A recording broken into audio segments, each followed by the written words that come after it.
నమస్తే అండి. సెలబ్రిటీ జ్యోతిష్యుడు వేణుస్వామి గురించి పరిచయం అవసరం లేదు.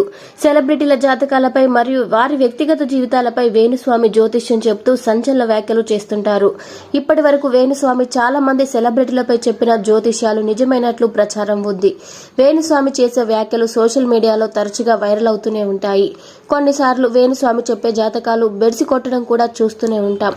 బాహుబలి తర్వాత ప్రభాస్ కి ఇక కెరీర్ ఉండదని గతంలో వేణుస్వామి చేసిన వ్యాఖ్యలు వైరల్ అయ్యాయి.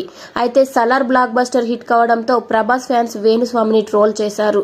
కానీ బాహుబలి తర్వాత ప్రభాస్ 4 సినిమాలు చేస్తే 3 సినిమాలు డిజాస్టర్ అయ్యాయి అని కేవలం ఒక సినిమా మాత్రమే హిట్ అని వేణుస్వామి తనని తాను సమర్థించుకున్నారు. తాజాగా వేణుస్వామి రష్మిక మందన, విజయ్ దేవరకొండల లవ్ అఫైర్ పై సంచలన వ్యాఖ్యలు చేశారు.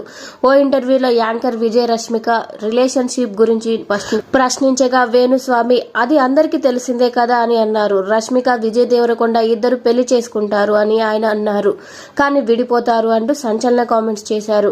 డైరెక్ట్ గా నేను ఈ విషయాన్ని రష్మికకే చెప్పాను. విజయ్ దేవరకొండను పెళ్లి చేసుకోకు అని చెప్పాను.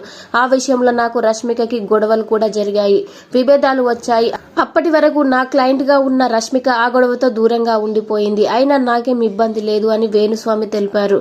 అయితే రష్మిక గతంలో వేణుస్వామి దగ్గర ప్రత్యేక పూజలు నిర్వహించిన సంగతి తెలిసిందే. ఆ తర్వాత పిక్స్ కూడా బయటికి వచ్చాయి. మరి వేణుస్వామి ఇలా చెప్పాక కూడా విజయ్ దేవరకొండ రష్మిక మందన ఇగ్నోర్ చేసి పెళ్లి చేసుకుంటారా లేదా చూడాలి. మరి ఇదే విషయంపై విజయ్ దేవరకొండ కూడా మాట్లాడుకొచ్చారు.